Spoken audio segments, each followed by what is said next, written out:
चलिए अब ये ओजोन होल के बारे में हमको देखना है ना। तो ये स्ट्रेटोस्फेरिक पोल्यूशन अपन ने पढ़ना स्टार्ट किया था। तो उसमें ओजोन लेयर का डिप्लीशन किस तरीके से होता है उसका पूरा मैकेनिज्म हमने लास्ट वाले सेक्शन में देखा है ना।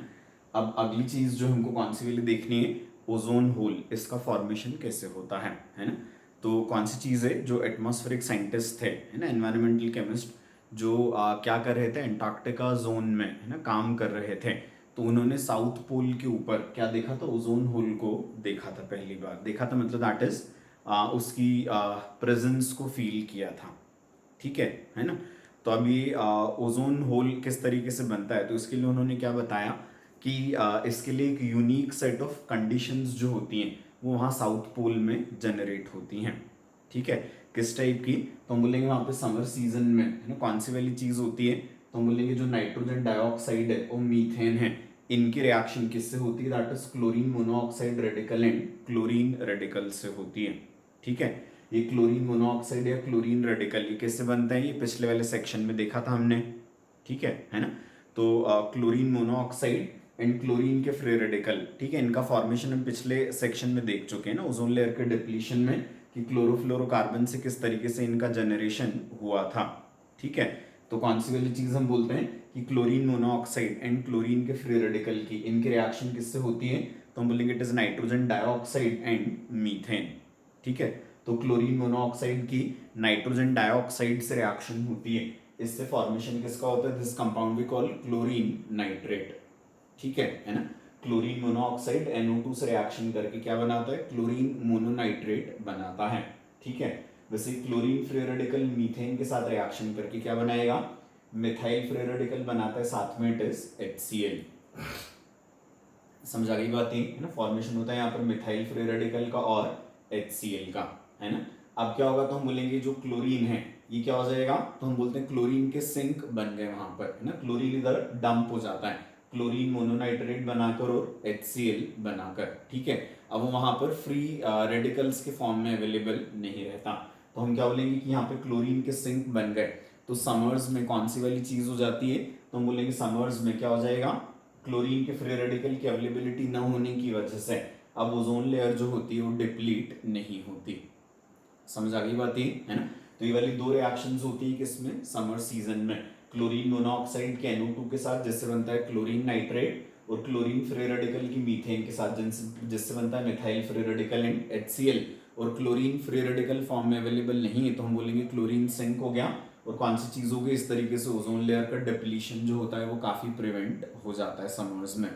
ठीक है, अब जब विंटर का टाइम आता है तो क्या होता है, तो हम बोलेंगे वहां पे साउथ पोल साइड में क्या होता है, एक स्पेशल टाइप के क्लाउड्स बनते हैं जिनको क्या कहा जाता है, पोलर स्ट्रेटोस्फेरिक क्लाउड्स। ठीक है ना। तो हम बोलेंगे विंटर में क्या होगा, पोलर स्ट्रेटोस्फेरिक क्लाउड्स का फॉर्मेशन होता है। ये क्या करते हैं, तो हम बोलेंगे सरफेस प्रोवाइड करते हैं, है ना, किसके लिए, तो हम बोलेंगे यहाँ पर क्या हो जाएगा, ये इधर जो रिएक्शंस हो रही थी यहाँ पे, जैसे जो क्लोरीन नाइट्रेट बना था फर्स्ट वाले स्टेप में, इसका क्या हो जाएगा, तो हम बोलेंगे वहां पर हाइड्रोलिसिस हो जाता है, और इसके हाइड्रोलिसिस से क्या प्रोड्यूस हो जाता है, that is hypochlorous acid and HNO3, है ना।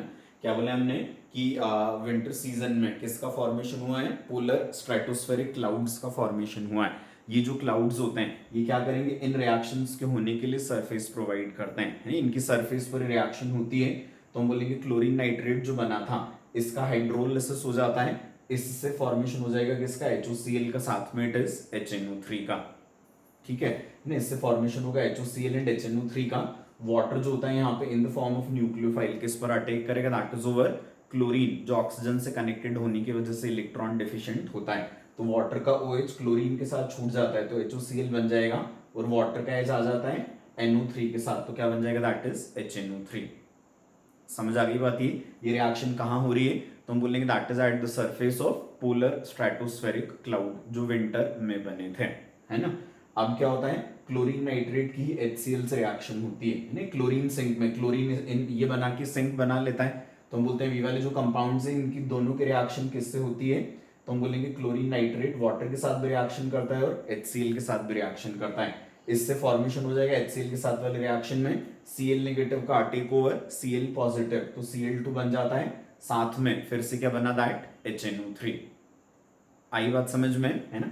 इस तरीके से हम कौन सी चीज बोलेंगे कि अब यहाँ पर, है ना, विंटर में पोलर स्ट्रेटोस्फेरिक क्लाउड्स जो थे उन पर क्या बन जाता है, it is HOCl and Cl2, और ये वहां पर पड़े रहेंगे। ठीक है। अब क्या होता है जब स्प्रिंग सीजन आता है ना, स्प्रिंग का टाइम आएगा तो वापस सनलाइट पहुंचती है कहाँ पर, तो हम बोलेंगे दैट इज साउथ पोल पर। ठीक है। ओवर एंटार्क्टिका वहां पर क्या हो जाएगा, तो हम बोलेंगे सन की वार्मथ की वजह से। अब कौन सी चीज होती है, तो हम बोलेंगे इसका HOCl जो यहाँ बना था या क्लोरीन जो बने थे, इनका क्या हो जाता है, सन की वार्मथ की वजह से वो टूट जाते हैं ना, पोलर स्ट्रेटोस्फेरिक क्लाउड्स। ठीक है। और ये फ्री हो जाएंगे, इनके ऊपर भी सनलाइट पड़ेगी तो क्या हो जाएगा, इनका फोटोलाइसिस होता है जिससे OH रेडिकल और क्लोरीन फ्री रेडिकल बनता है, और क्लोरीन के ऊपर भी क्या हो जाएगा, फोटोलाइसिस, तो इससे भी बन जाएगा क्लोरीन का फ्री रेडिकल। और क्लोरीन का फ्री रेडिकल बनने के बाद ओजोन को किस तरीके से डिस्ट्रक्ट करता है वो हमको पता ही है। ठीक है।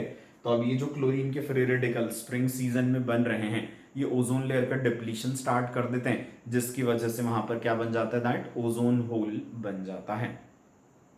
आगे के बात समझ में, है ना। तो this is quite simple to understand, है ना, कि कौन सी वाली चीज है, तो हमने बोला it is chlorine monoxide and chlorine free radical, इनकी NO2 और मीथेन से रिएक्शन होकर क्या बनता है, it is chlorine nitrate and this HCl। उसके बाद विंटर में पोलर स्ट्रेटोस्फेरिक क्लाउड्स के सरफेस पर कौन सी चीज होती है, तो हम बोलेंगे क्लोरीन नाइट्रेट के हाइड्रोलिसिस से HOCl HNO3 और क्लोरीन नाइट्रेट HCl के रिएक्शन से Cl2 प्लस HNO3। ठीक है। स्प्रिंग में जब क्या हो जाएगा, सनलाइट आती तो इसकी वार्म से पोलर स्ट्रेटोस्फेरिक क्लाउड्स टूट जाते हैं, HOCl और Cl2 अब क्या हो जाएंगे, will be exposed to sunlight, तो इनके फोटोलाइसिस से क्या हो जाता है, क्लोरीन फ्री रेडिकल बन जाते हैं, और ये क्लोरीन फ्री रेडिकल अब किसके साथ रिएक्शन करेंगे, तो हम बोलेंगे क्लोरीन फ्री रेडिकल की ओजोन के साथ रिएक्शन होकर अब ओजोन लेयर का डिप्लीशन हो जाता है, और क्या बन जाता है, इस तरीके से ओजोन होल बन जाता है। क्लियर हो गया अच्छे से, है ना। अब इससे रिलेटेड क्वेश्चंस तो रिएक्शन बेस्ड रहेंगे तो समझ में आ ही जाएंगे, है ना। अब ozone hole, ozone layer depletion, इसके क्या क्या कॉन्सिक्वेंसेस हो सकते हैं, है ना। अब वो हम देखें तो हम क्या बोलेंगे कि ओजोन लेयर के हटने से, उसके डिप्लीशन की वजह से क्या हो जाता है, यूवी रेडिएशंस का जो पेनिट्रेशन होता है वो क्या हो जाएगा, ट्रोपोस्फियर तक आसानी से होने लगता है, जहां पर क्या होता है, ह्यूमन मतलब एनिमल्स एंड प्लांट्स रहते हैं इंक्लूडिंग ह्यूमंस। ठीक है।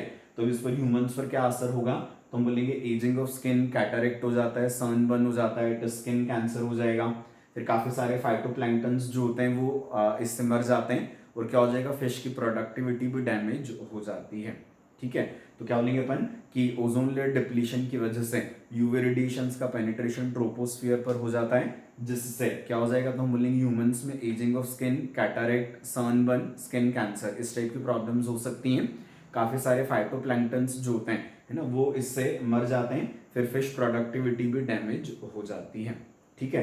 फिर प्लांट्स पर क्या असर होगा, तो हम बोलेंगे प्लांट प्रोटीन्स जो होते हैं वो यूवी रेडिएशन से काफी इजीली अफेक्ट हो जाते हैं। ठीक है। इस वजह से प्लांट सेल्स में क्या हो जाएगा, हार्मफुल म्यूटेशंस देखने को मिलते हैं, है ना। तो हम बोलते हैं कि प्लांट प्रोटीन्स पर क्या होता है, यूवी रेडिएशंस का असर काफी ज्यादा आसानी से हो जाता है, जिसकी वजह से क्या हो जाएगा, सेल्स में हार्मफुल म्यूटेशंस हो जाते हैं। फिर इसके बाद it also increases surface evaporation, जो स्ट्रोमेटा के थ्रू क्या होता है, प्लांट्स में से इवोपरेशन होता है ना, दैट इज ट्रांसपिरेशन। तो यूवी रेडिएशंस के होने की वजह से क्या हो जाएगा, प्लांट के स्टोमेटा के थ्रू जो सरफेस इवोपरेशन होता है वाटर का, वो काफी ज्यादा होने लगता है, इसकी वजह से सॉइल का मॉइस्चर कंटेंट कम होने लगता है ना। That is another harmful effect of this ozone layer depletion, है ना। उसके बाद फिर लास्ट में हम कौन सी चीज बोलते हैं कि इनके ऊपर, है ना, पेंट्स और जो फाइबर्स होते हैं इनके ऊपर भी क्या होगा,